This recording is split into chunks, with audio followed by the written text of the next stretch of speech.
Welcome to our C# Programming for Beginners course. Whether you're completely new to programming or looking to expand your skills, this course is designed to guide you through the fundamentals and beyond. The course is structured into several modules, each focusing on key aspects of C# programming. Module 1, set up your environment and get familiar with Visual Studio. Module 2, start programming with basic syntax and structure. Module 3, explore data types and variables. Module 4, working with strings and more. Module 5, use flow controls with if statements, loops, and other control structures. Module 6, using functions and methods to write reusable code. Module 7, learn object-oriented programming with classes, objects, and more. Module 8, handling and debugging errors. Module 9, File I/O. Along the way, you will also learn some finer tricks of the trade to make writing C# code easier. Make sure to code along with the tutorials. Practice is key. Try out different things and experiment with the code. It's a great way to learn. Regular practice will help reinforce what you learn. Let's get started and happy learning. In this module, we'll start doing some programming. But first, we'll look at the structure of C# code and what it all means. We'll do a quick demonstration of the Args variable. Then we'll do some actual programming with the console object. Finally, we dive deeper into how the IDE helps you while you are coding. First, we'll create a new project for this module, or you can continue with the project created in Module 1. Please refer back to Module 1 if you need a detailed explanation of the steps to create a new project.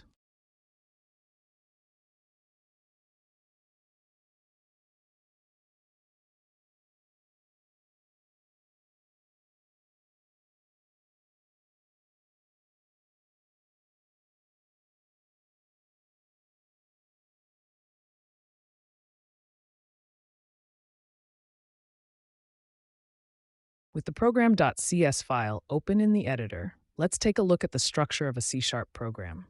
As you can see, the code is divided into blocks indicated by curly brackets, and some blocks are inside of other blocks.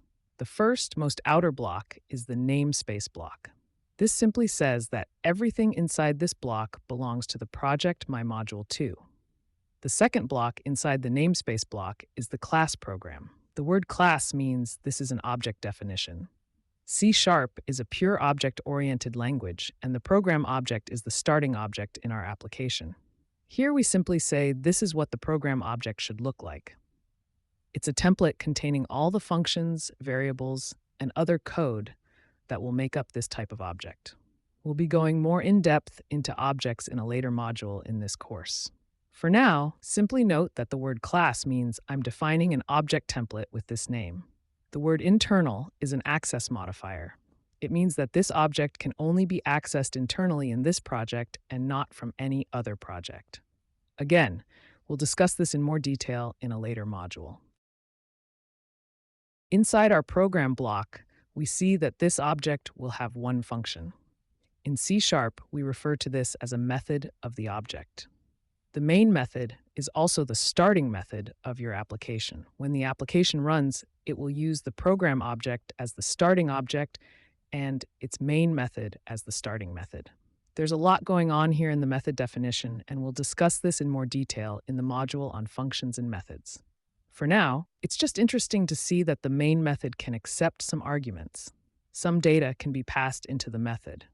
This means when you run the executable from a console, you can pass parameters to it that it will store in a list of strings. While we generally won't be using the args variable, it's a good idea just to demonstrate how this works. Let's use the args variable inside our main method. Remember the message in our error list said that args wasn't used in our code? Now see how the message disappears when we use args.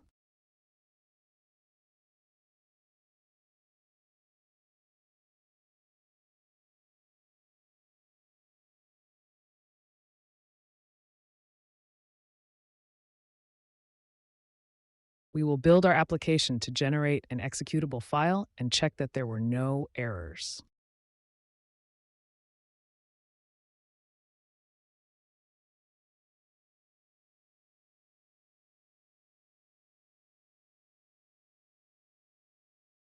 We open the command prompt in Windows or the Terminal app if you're using Mac, and navigate to the directory where our executable file was created. We type the command dir just to verify that our executable file is in this directory. Then, we type the name of our executable and give it an argument, in this case the name James. When the app runs, it uses the argument to display the message, "Hello, James." Back in the IDE, let's take a closer look at what we actually did. In the main method, there's one line of code, the writeLine command. The writeLine command is a method of the console object, a pre-written object already defined in the framework. As you can imagine, the console object deals with writing and reading to and from the console. We use it by typing console followed by a dot, and then the method of the console object we would like to use. The writeLine method can accept a string or line of text as an argument. We specify the string inside the parentheses following the method name. Here we used a little trick. We said keep the word hello with a comma and a space, and add on to that whatever is in the first element in the args list. Literal text like the hello word is always specified between double quotations, and a list in C# always starts at index 0. But more about that in the next module on data types and variables. For now, let's get rid of the args variable. We want our application to prompt us for our name, and then write a greeting message that displays our name. Let's start by removing the args parameter from the main method. Now the editor will show a red squiggly line under args in the write command. In the error list, it says that args is no longer available. Let's remove it from the writeLine command. Next, we'll use the console object's write command to prompt the user for their name. This is different from the writeLine command in that it doesn't return to a new line after writing the text, but waits at the end of the text line.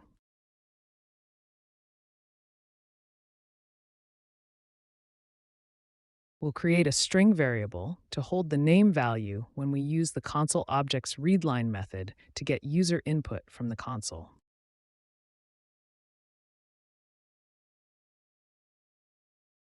We can now use the name variable in the writeLine command for display. Finally, we use the readLine method again, simply to wait for the user to press the Enter key before closing the app.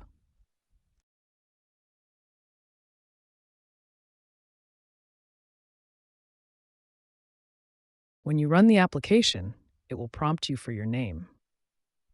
After you've entered some text and hit the Enter key, it will display a hello message with whatever you typed into the console. After that, it simply waits for you to hit Enter again before closing the app. Let's take a closer look at the main method of our program class. First, on line 7, we added a line to write a string to the console using the console object's write method. The only difference between the write method and the writeLine method is that the write method doesn't jump to a new line after writing the string. The cursor waits at the end of the message. Note that all commands in C# ends with a semicolon. Because C# doesn't care about new lines, empty lines or spaces, it needs the semicolon to tell it where the command ends. In fact, you can write this entire program on a single line, and it will still work. The new lines, empty lines, and tabs are only there to make the code more readable for yourself. Then in line 8, we create a string variable to hold whatever the user types into the console. For simplicity, we called the variable name. We'll be discussing variables in detail in the next module on data types and variables. We use the console object's readLine method to get the user input after the Enter key is pressed. The method will return a string and assign it to the name variable. On line 10, we write the greeting message to the console using the content of the name variable. Finally, on line 12, we use the console's readLine method again, but this time we don't care what the method returns. We're simply waiting for the user to press the Enter key. There's a similar method in the console object called readKey. This will wait for any key to be pressed and can also return the pressed key value to use in a variable. Let's talk more about the editor and how it guides you when writing your code.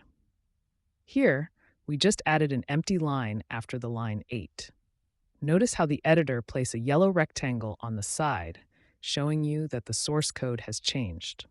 It also placed a small yellow triangle next to the scroll bar on the right of the editor to help you quickly scroll to where changes were made. This becomes very handy when you have hundreds of lines of code. There's also a little green dot on the scroll bar, drawing our attention to code at that position. When we look at line 8, we see there's a squiggly green line beneath the read line method. This indicates a warning regarding this piece of code. Down in the error list, with warnings toggled on, we see the editor showing us a warning that the method could possibly return a null value or nothing if the user simply pressed enter without entering any value. This is not an error, and the code will still run, but it could possibly cause a runtime error later if we expect the variable name to actually contain something. If the squiggly line was red, it indicates an error, and an error message will be displayed in the error list. The editor uses different colors to help us read our code. For example, you'll notice that all objects in our source code are green and all methods are yellow. It also shows literal text in orange and variables in light blue, and C# keywords are in a darker blue. Thank you for watching this module of the C# Beginners tutorial. We hope it was informative and educational. Should any of the concepts not be fully clear, please go back to the relevant section and watch it again. To continue on the course, check out the links below in the description for the next module. Remember to click the like button and subscribe to our channel to stay up to date with the latest new content at Learn with James.